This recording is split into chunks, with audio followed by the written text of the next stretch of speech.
Boa tarde a todos. A Fraternidade Rosa Cruz agradece a presença de todos, principalmente aqueles que retornaram após o almoço, viu? São muito disciplinados. E mas não pontuais. Não pontuais, mas mesmo assim desejamos que as rosas floresçam em vossa cruz.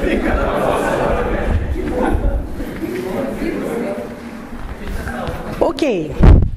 Imbuída de coragem e de cara de pau para complementar o trabalho maravilhoso dos irmãos antecedentes, né?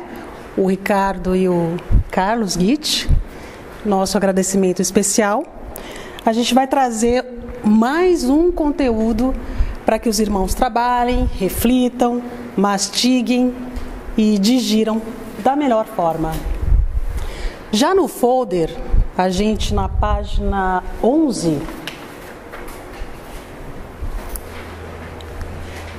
avisamos aí, advertimos os irmãos que essa reflexão, essa meditação, este estudo que a gente pretende fazer, que a gente vem fazendo, né, desde que a gente foi convidado a palestrar e vem propondo a vocês, se ele for sincero, se ele resultar de um engajamento de verdade de cada um de nós, poderá gerar alguns efeitos colaterais, alguns desconfortos que a gente tem mediante a sinceridade. Por que temos esse desconforto? Mera falta de costume, né? Como a gente não é acostumado a ser sincero, quando a gente pretende fazer assim, rola eventualmente um desconforto. Mas ainda assim a gente convida os irmãos a fazer. No finalzinho, já na página 12, a gente deixa a lição de casa ou a batata quente, como diria o nosso querido irmão Gilberto Silos. A batata quente é para vocês. Eu, como Oswaldo, já sei a resposta das 3 perguntas aqui. Né? Quais sejam?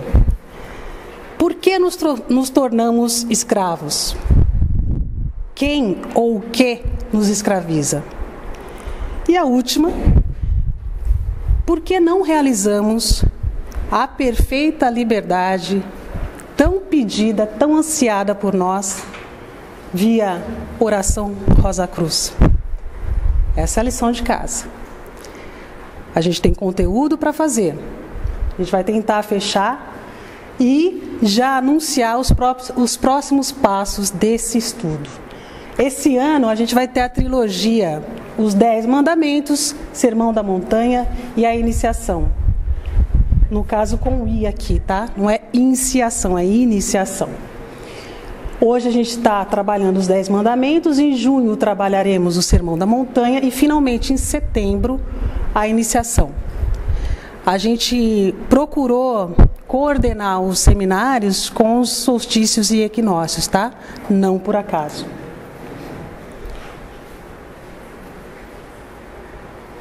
Diz o serviço do templo, ali encontramos que a luz está na Bíblia.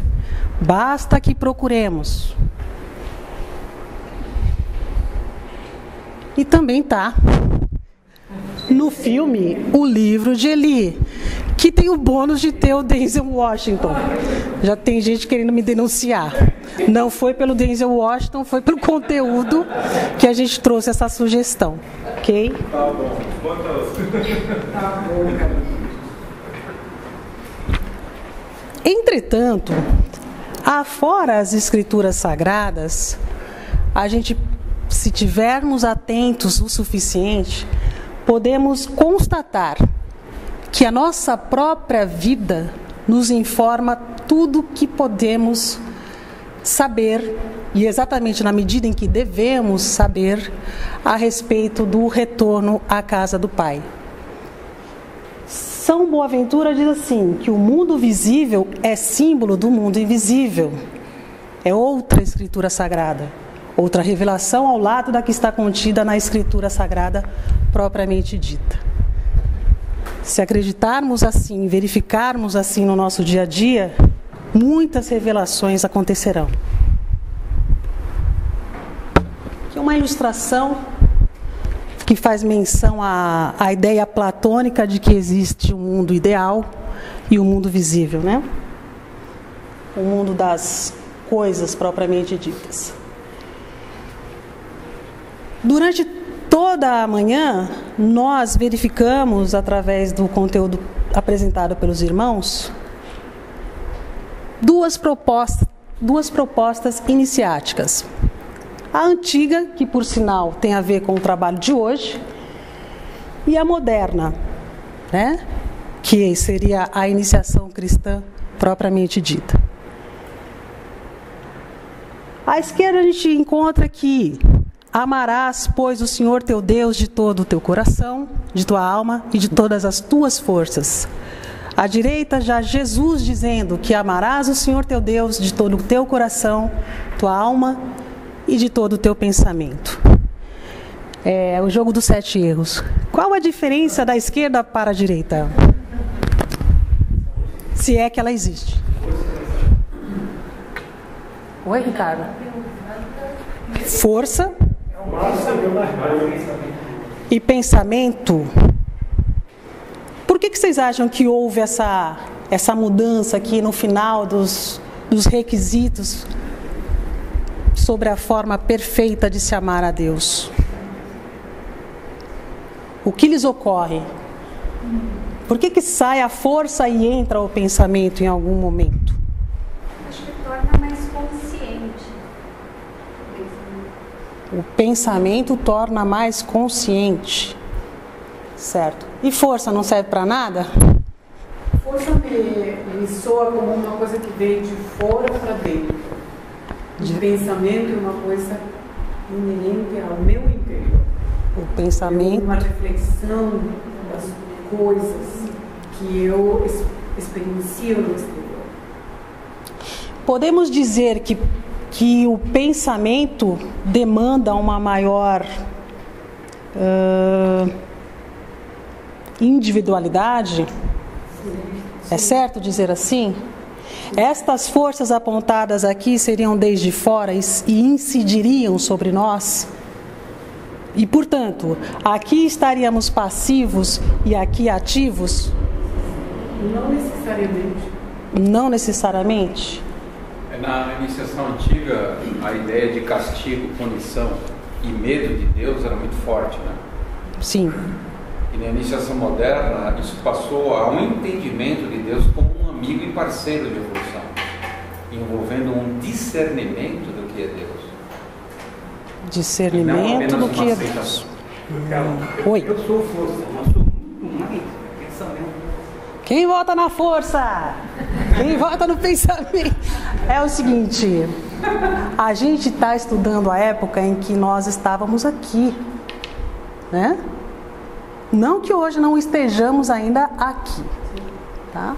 Esse lembrete é bom que fique bem fresco na cabecinha da gente, porque a gente costuma pensar sempre nas coordenadas tempo e espaço. E essas coordenadas, elas limitam a nossa compreensão das coisas, né?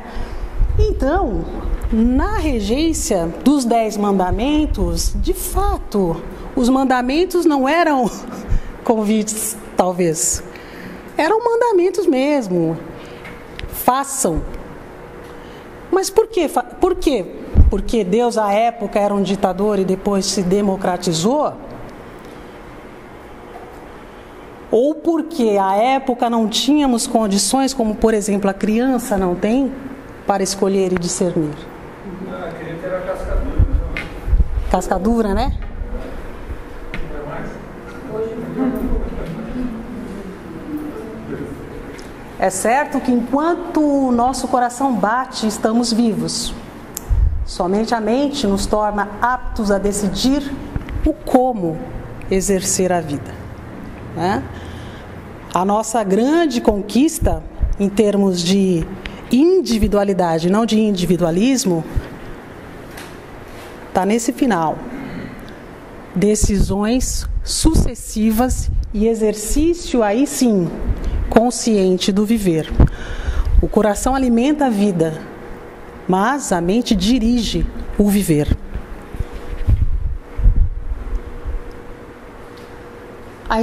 A inteligência pura é, portanto, um amor que reflete, o amor que age. A fé cooperou com as suas obras e pelas obras a fé foi aperfeiçoada. Que a gente está falando aqui de includência. Uma coisa não anula a outra. Vedes então que o homem é justificado pelas obras e não somente pela fé. A razão faz o quê? Se presta a ser um instrumento para eu obrar melhor, né?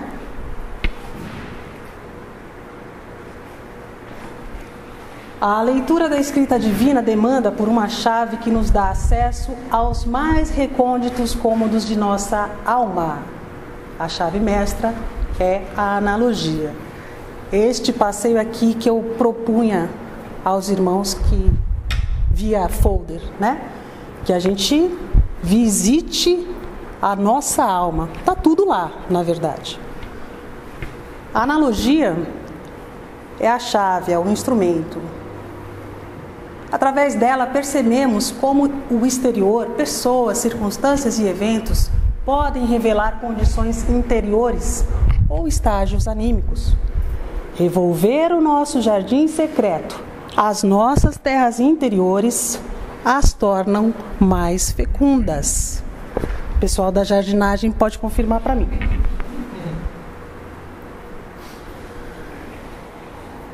Via analogia, chegamos à seguinte conclusão, ou podemos chegar, de que somos todos um. O que está no alto é como o que está embaixo, o que está embaixo é como o que está no alto, para realizar um milagre da unidade. Né? Falando de tempo e espaço, somos eternos. O que foi é como o que será, e o que será é como o que foi, para realizar os milagres da eternidade. Aqui a gente legitima, por exemplo, termos demandado esforços para falar dos 10 mandamentos que já foram em tese. Há quantos milhões de anos? Essa parte não decorei. Há alguns milhões de anos. Eu não sei, eu era muito criança. Né? Você não lembra? Aqui agora é onde as coisas acontecem. Quem quiser saber mais a respeito, filminho Poder Além da Vida. Muito 10. Não cuideis que vim destruir a lei ou os profetas, não vim abrogar, mas cumprir. Aí Jesus nos prejudica, né? Porque quando passou os 10 mandamentos, você pensa, vou folgar, né? Jesus tinha uma coisa meio riponga, tinha ou não tinha? Sandália, tal. Perdoava todo mundo. Aí a gente pensa, tá bom para nós, deu uma facilitada. Não vim abrogar, mas cumprir. O que é abrogar? Abrogar seria revogar, né? Revogar.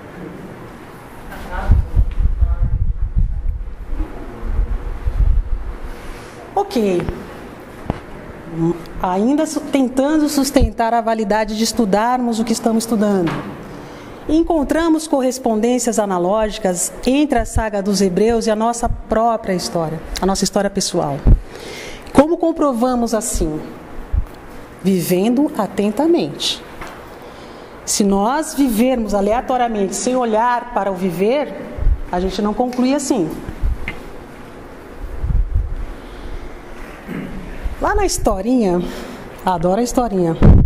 Eu temia que os irmãos falassem mais da historinha, mas sobrou para mim. Obrigada. Eu quase estraguei. A historinha era assim. Tinha o povo de Israel, que era o povo escolhido, nós, ou algo de nós, e o Egito, que também nos diz respeito, talvez até mais, né? Aqui, em Israel, Moisés, em Egito, Faraó, em Israel, mandamentos, no Egito, pragas, em Israel, hierarquia, Egito, tirania, Israel, obediência, Egito, rebeldia. Em Israel temos um só Deus e a temência a esse Deus. No Egito, o Deus sou eu mesmo.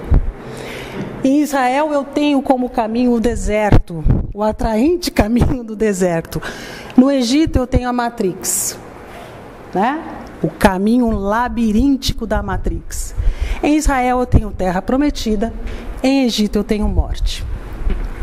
São premissas que volto a dizer aos irmãos. A verdade tem quantas faces? 7. Eu acho assim, né? Mas Pro geminiano tem 77. é um exercício para os irmãos. A gente está indo tomando por base essas premissas, tá? Não são a verdade absoluta, é uma proposição de estudo. Então, o povo escolhido por Deus, essa historinha. Era uma vez um povo escolhido por Deus, escravizado por um faraó, destinado ao gozo de toda a justiça e glória do Pai. Entretanto, este mesmo povo preteriu este Deus e adorou outros deuses, já assinalados anteriormente aqui pelo Guite e pelo Ricardo. Mostramo-nos, portanto, infiéis, adúlteros. Esse é o nosso herói, Moisés, cuja missão era guiar pelo deserto a terra prometida, o povo hebreu, educando-os no temor a Deus e no respeito ao próximo. Portanto, Moisés, viu, Oswaldo, era um disciplinador. Certo, então.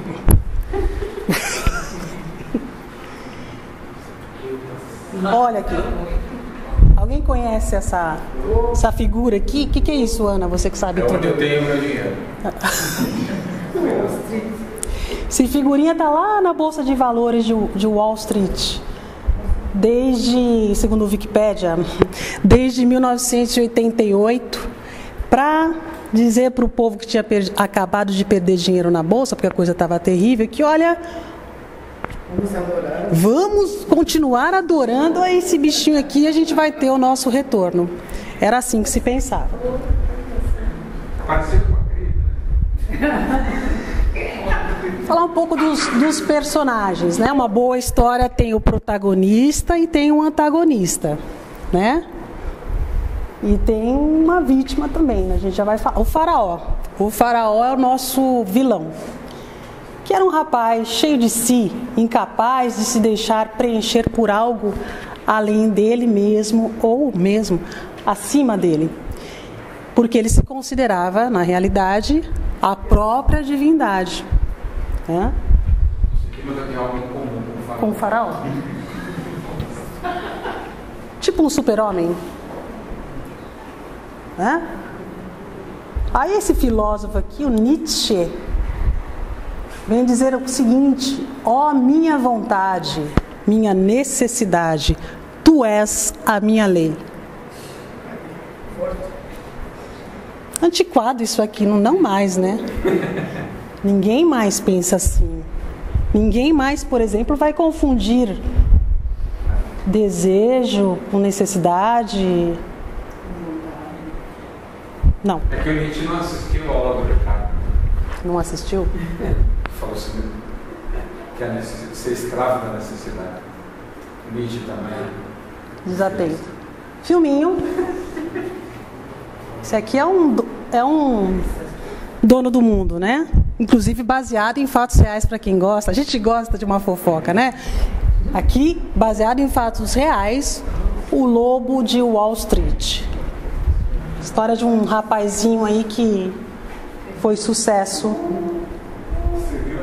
da maneira mais ilícita possível. Ele fala o que ele compra com dinheiro. É publicável? Não, né? Bom, foi para esse figura, para esse sujeito, que coube a Moisés fazer o pedido: deixa meu povo ir para o faraó.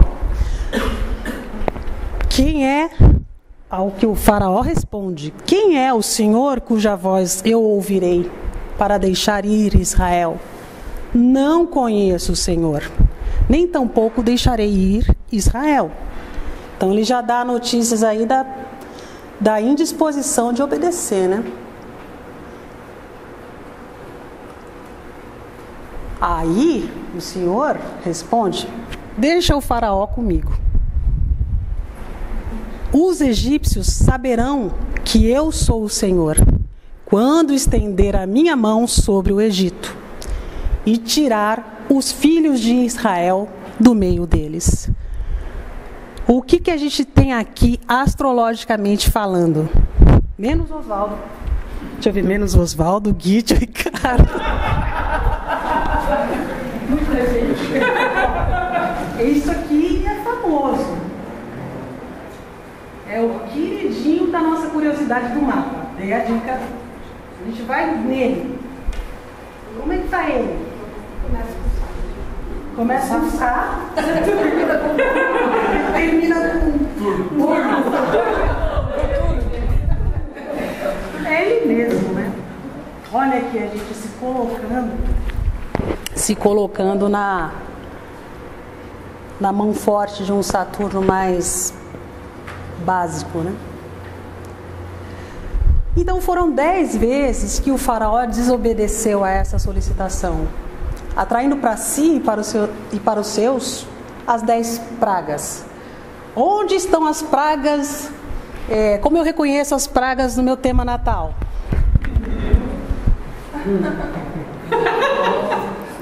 E pergunta é galera. Uma coisa que veio assim. Me ajuda, Lena. Você pode pegar o elo mais fraco da cadeia do teu mapa, né? O ponto fraco. Talvez ali que desemboca as pragas. É ali. Boa. Na verdade, o Ale... Você pega o elo fraco da corrente. O Ale estava entre aqueles que não era para responder. Mas obrigada, Ale. Quem dá mais? Eu garanto que elas estão lá. Eu garanto que elas estão lá. E estão evidentes. Tá bom, Guide, é você mesmo, entendi. Alguém mais quer? Pode? Não. Alguém queira, por favor. Eu acho que... A Ana também. Vai. Vem, Ana, você é minha amiga. A Ana é amiguinha, pode falar, pode falar. A Ana pode. A Ana entende de praga que tem Plutão e Saturno. Não, mas eu acho que também o eixo nodal, né, vai falar sobre as nossas pragas, a cauda do dragão, né? A casa 4 também, que vai... Então tá tudo...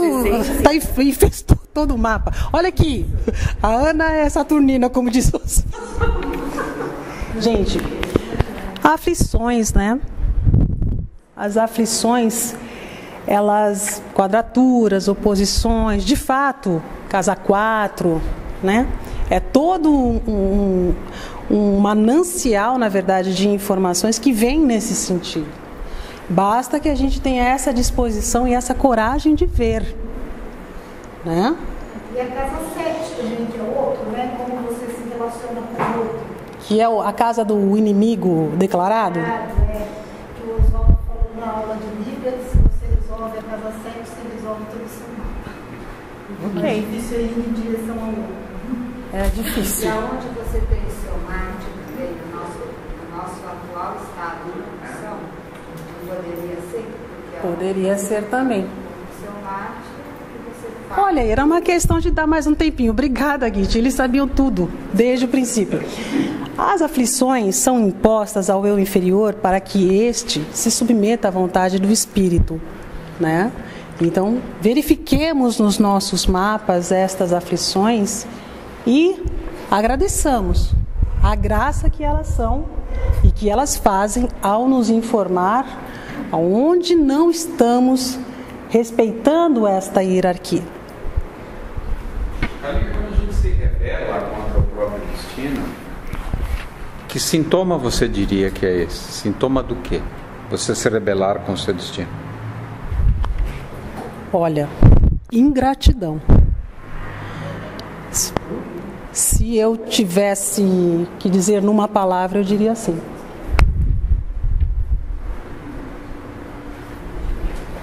Então, o faraó, como alguns de nós, ninguém que esteja aqui nessa sala, mas não teve a condição de aderir ao que afinal também convinha a ele mesmo, o faraó. Ele enxergava apenas a perda da mão de obra que lhe provia as riquezas perecíveis. Então, o que a gente incorre com muita habitualidade, repetidamente? Gastar munição com a guerra é errada, né? Então, o encaminhamento das nossas melhores energias é equivocado, né? Então, a gente às vezes fica cuidando, se preocupando e se ocupando de riquezas perecíveis, né?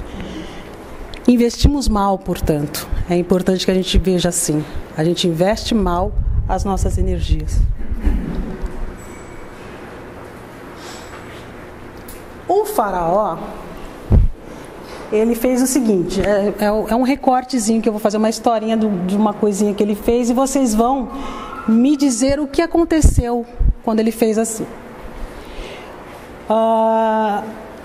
Foi anunciado que incidiria sobre o Egito uma praga de rãs. O faraó falou: pelo amor de Deus, Moisés, orem ao Senhor para que Ele tire essas rãs de mim e do meu povo. Então, eu deixo o povo ir e oferecer sacrifícios ao Senhor. Moisés, um cara justo, probo, não por isso, clamou ao Senhor por causa das rãs que enviara sobre o faraó. Quando o faraó percebeu que houve o alívio, obstinou-se em seu coração e não deu mais ouvidos a Moisés. Olha que malandro. Aí eu perguntaria a vocês, o que aconteceu aqui? Que característica do faraó o levou a agir dessa maneira? Característica principal do povo Atlante. Quem? Ela. A astúcia. Quer dizer que rã tem a ver com astúcia? Rã tem a ver com astúcia. Isso. O Oswaldo já sabe raciocinar analogicamente. Rã, astúcia. Então, a gente verifica que exercício de vontade pessoal e de vontade divina, infelizmente, geralmente são coisas absolutamente opostas. Foi assim: via magia sagrada, lançou Arão a sua vara diante de Faraó e diante dos seus servos, e tornou-se em serpente a vara. Aí, os maguinhos do Faraó não fizeram por menos.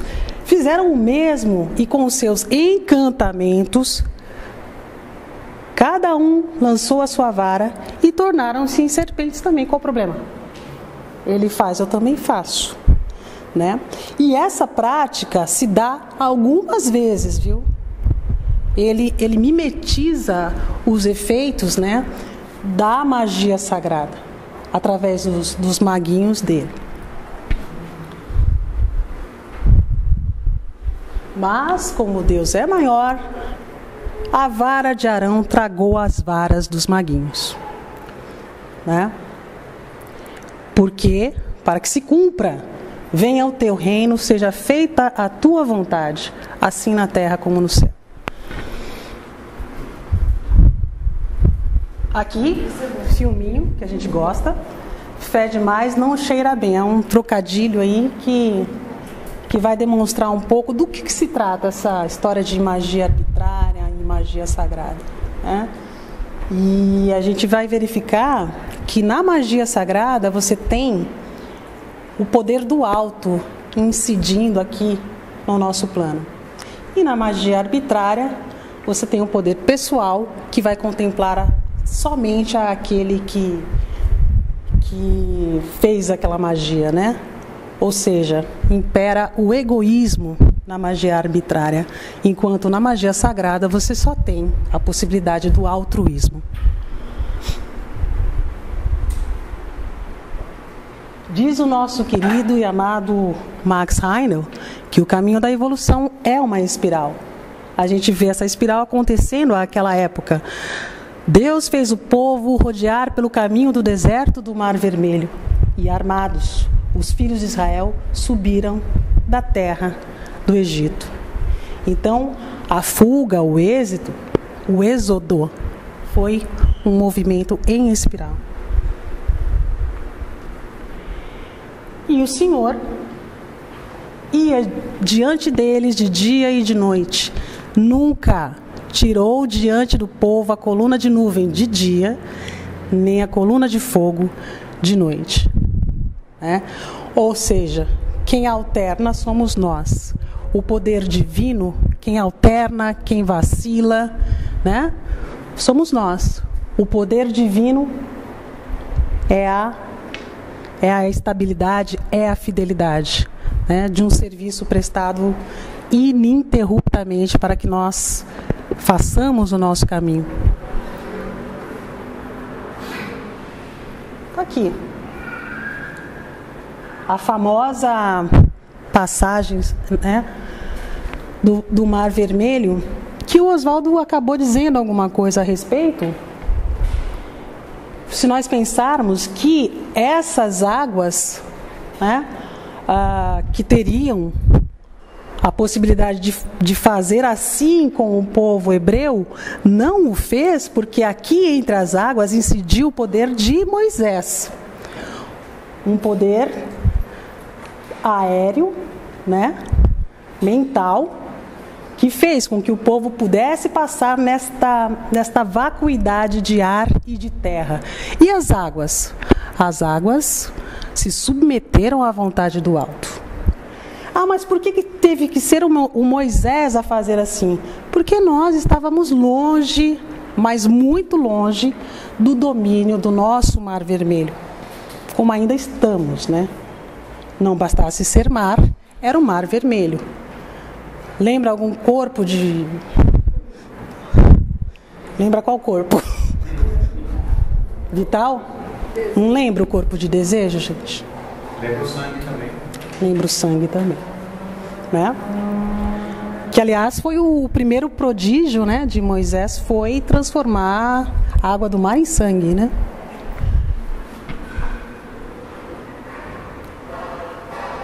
Assim, o Senhor salvou Israel naquele dia da mão dos egípcios, e Israel viu os egípcios mortos na praia,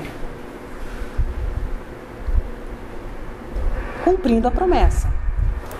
Vos tomarei por meu povo, serei vosso Deus, e sabereis que eu sou o Senhor vosso Deus, que vos tiro. Eu sou o Senhor vosso Deus, que vos tiro de debaixo das cargas dos egípcios. A dica analógica aqui é a seguinte: somente pela graça a gente sai de debaixo do jugo da nossa personalidade. Por mais que nós nos impressionemos com a nossa fidelidade ao método Rosa Cruz, com os nossos 225 livros lidos ao ano, no final das contas, o Senhor vosso Deus que vos tire debaixo das cargas dos egípcios. Mas falamos do faraó, falamos de Moisés, e o povo hebreu, que é a causa da confusão toda. O que deu esse povo? Você tem que falar assim, nossa, que deu? Eu quero falar. Diferente, inclusive, porque teve isso. Se parasse aí, a gente tinha o final feliz, não é verdade? As 12 tribos de Israel, e essas 12 tribos prosperando, o sistema de castas rodando maravilhosamente, não é isso? O tabernáculo no deserto como modelo absoluto Não. Não, só que não. Olha só.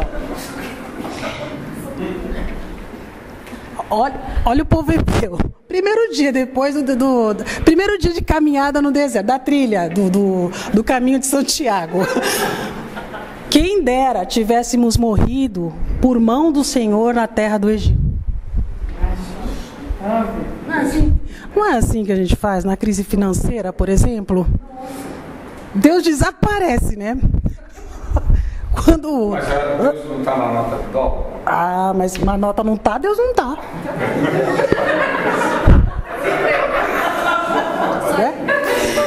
Quem dera tivéssemos morrido por mão do Senhor na terra do Egito, quando estávamos sentados junto às panelas de carne, quando comíamos pão até fartar. Porque nos tendes trazido a este deserto para matardes de fome a toda esta multidão. E o Moisés tendo que ouvir isso, é demais. Né? Depois de tudo. Aqui, ó. Ó nós. Voltando para trás. Essa aqui é a tragédia, né? E sigue sendo a tragédia. Como é que é a tragédia? La tragédia sigue sendo por quê? Pero que a gente não retrocede no caminho. Primeira dor de barriga. Estamos indo. Pronto, a gente volta. Sem problema nenhum, na maioria das vezes. Cara de palmente. Às vezes tem um escorpiãozinho lá de plantão no mapa que diz, poxa, tá voltando, mas na maioria das vezes não, a gente volta tranquilo. Atrás das panelas de carne, no nosso caso de soja, né? Aí atrasamos. Só que, para tudo tem um tempo, né? Eu disse no meu coração, Deus julgará o justo e o ímpio, porque há um tempo para todo propósito, para toda obra. Não fosse assim, nós folgaríamos eternamente, né?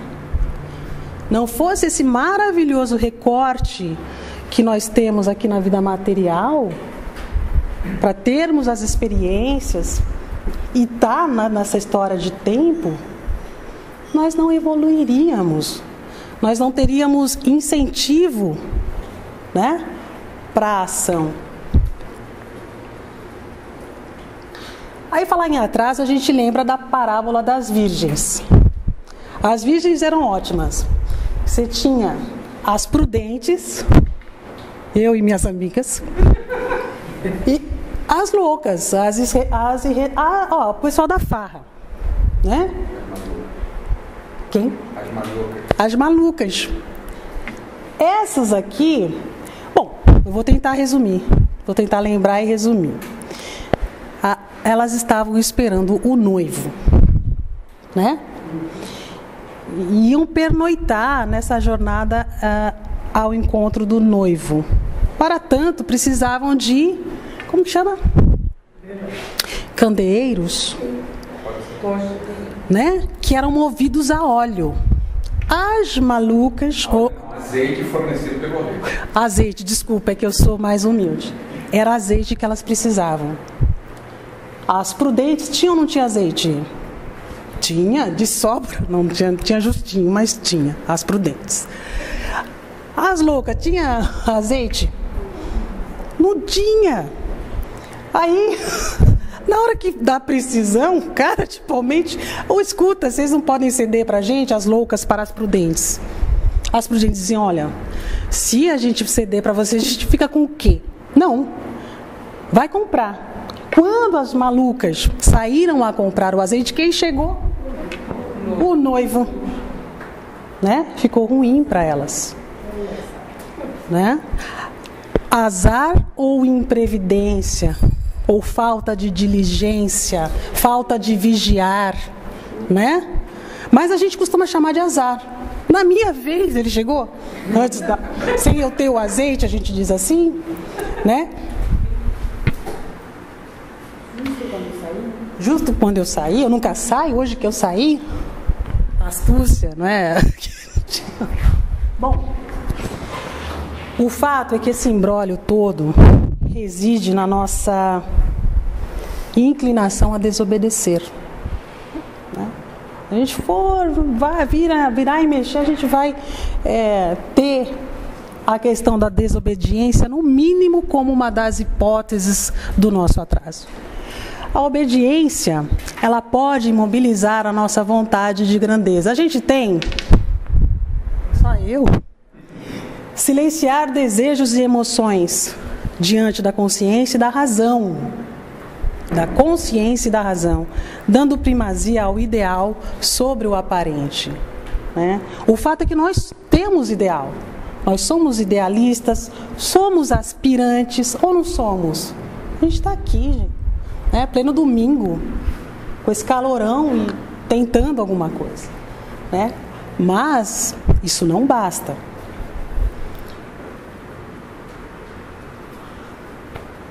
A verdadeira obediência é o contrário da tirania e da escravidão. Né? É o contrário do faraó. A sua raiz é o amor.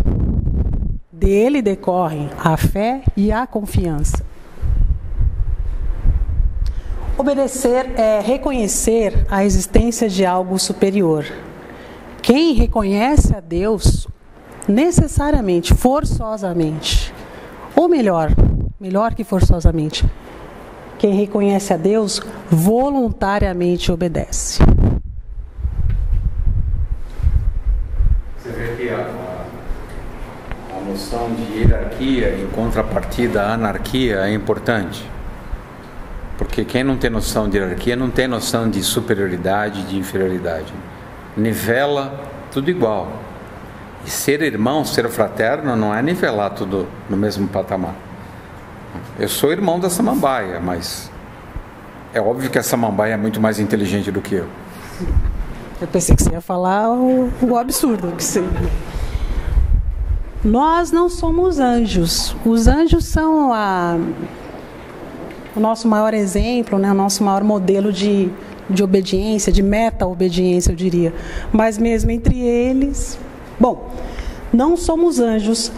A virtude da obediência é algo a ser conquistado. Né? É todo dia um pouco que a gente aprende a obedecer. Mas isso não deve nos desencorajar, pois o que importa? Esforços sinceros nesse sentido. Né? O ritmo com que eu pretendo chegar naquela escada não é tão importante quanto eu colocar um pé na frente do outro. Né? A sucessão desse ato necessariamente vai me levar para a escada. Eu só tenho que não me desviar. Ou ainda, ao desviar, ajustar a rota. Não é para isso que serve a retrospecção? Entre outras coisas, né? Ok. Mas então, vamos para alguém que conseguiu cumprir os mandamentos. Teve? Teve. O jovem rico. Aí ele achou que estava bem. Ele falou, sou eu. E ao encontrar Jesus, ele pergunta, que bem eu farei para conseguir a vida eterna? Jesus já verificou. Ele não veio para abrogar, ele veio para cumprir, então ele verificou. Você guarda os mandamentos? Olha que interessante. Porque se ele falar assim, não, então já de cara já não dava para ele. Fica a dica. Você guarda os mandamentos, não matarás, não cometerás adultério, não furtarás, não dirás falso testemunho, honra teu pai e tua mãe, amarás o teu próprio como a ti mesmo? Calma. Só um parêntese. Observem que os mandamentos verificados aqui por Jesus não foram os 10. Foram apenas 6. E justamente os 6 que dão conta de regular as nossas relações, não com Deus, que aí é difícil mesmo, mas com o próximo. Da nossa relação com o próximo, nós temos notícia da nossa relação com Deus, viu? Tem a ver o fato da parábola das virgens, na foto tem apenas 6 virgens lá? Tem a ver com a minha inabilidade de fazer o PowerPoint. Não. Mas você vê alguma significância? A imagem tem 6 virgens apenas. É o que tinha no primeiro, né? Pode ser. Que eram 4 que estavam lá. Essa intervenção do estudante é culpa do Git, que não me ensina a fazer o PPT. Eu não sei fazer. Né? Não tem nada lá, é só incompetência minha. Então vamos ver se o menino vai ter sucesso aqui. Ele diz, nossa, deu pra mim, porque eu guardo desde a minha mocidade. E como é que, né? Falta alguma coisa? Aí a notícia ruim, falta sim. Se queres ser perfeito, vai, vende tudo que tens, dá aos pobres e terás um tesouro no céu. E vem e segue-me. E agora? Ficou triste, não? Porque é o seguinte, tudo que eu tenho, todos os meus talentos, todas as minhas faculdades, tudo que eu tenho, material, espiritualmente, eu vou ter que encaminhar aonde mais se fizer necessário, indiscriminadamente, sem acepção de pessoas? Sim. Então, cara, esses daí são 6 mandamentos, 6 outros mandamentos. Entendeu? Ele falou aí foi o seguinte. O que o Cristo falou foi o seguinte: beleza, você conseguiu o primeiro estágio, que é obedecer o conjunto dos mandamentos, que resumindo o relacionamento com os seres humanos. Beleza, fácil. 6 próximos é fácil, né? Então agora ele perguntou: os 6 outros que são relacionamentos de você com as hierarquias superiores, que são esses aí. Aí ele falou: esse não deu ainda. Entendeu? Então aí se vocês estudarem, vocês vão ver que os 6 mandamentos estão aí. Tá? Isso. Maravilha, olha o trabalho em grupo, que maravilhoso. Obrigada, Git. O fato é que, de fato, os outros 6 mandamentos ainda não dava para ele. E ele ficou triste, bem triste. Porque ele percebeu assim também, por outro lado, que dádivas são dívidas. Como dívidas? São dívidas. Porque implicam em responsabilidade. Ou não está escrito assim: a quem mais é dado, mais será exigido. Está lá, né? Posso falar um pouquinho? Pode. Quando você cumpre a lei mosaica, você justifica a sua evolução. Você é um justo perante Deus. Mas para seguir o Cristo, você tem que fazer algo mais. Você tem que se consagrar. Você tem que ir em direção ao sagrado, consagrar, que é um passo um pouco mais difícil. Obrigada. Aí a famosa frase, né, que irrita o Oswaldo: em verdade vos digo que é difícil entrar um rico no reino dos céus. Irrita você, irrita o Oswaldo, mas eu já fico animada. Ó. Aí diz assim, os discípulos, né? Já falam, putz, vai sobrar para nós isso aí também. Quem poderá, pois, salvar-nos? Ou salvar-se? Dizem os discípulos. Aflitíssimos, passados. Os discípulos. Não é nós. Os discípulos. Quem poderá, pois, salvar-se? E ele diz assim, Jesus: aos homens isso é impossível, mas a Deus tudo é possível. Ele não falou aos ricos isso é impossível. Aos homens. Me livrou. É isso. Até o Sermão da Montanha, que as rosas floresçam em vossa cruz.